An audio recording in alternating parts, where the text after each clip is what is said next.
I now give the floor to Manira Tripura from the Bangladesh Indigenous Youth Forum. Thank you, Honorable Chair, for giving me the floor, and I would like to thank UN Voluntary Fund for Indigenous Peoples for supporting me to attend this program. One of the main concerns of Indigenous peoples regarding the implementation of the SDGs is the lack of disaggregated data, which has resulted in their complete invisibility in Bangladesh, national reports and data collection process.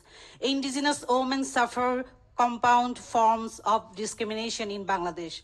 To secure the rights of indigenous girls and women, states must engage in data collection efforts to fully assess the situation of indigenous women and girls and the forms of discrimination and gender-based violence that they face. State must undertake efforts to collect data disaggregated by range of factors including sex, age, indigenous origin, status, or identity. Indigenous women in Bangladesh are no exception. According to the PCGS's report from January to June 2025, there has been a noticeable increase in crimes committed against Jummo women. These crimes included rape, murder-following rape, attempt rape, sexual harassment, and fraud, mostly perpetrated by Bengali Muslim settlers, outsiders, laborers, and other professionals. During this period, 15 incidents of violence against Jummo women and girls are reported involving 16 victims of human rights violence in the Chittagong Hill Tracts, committed by Bengali Muslim settlers and security forces.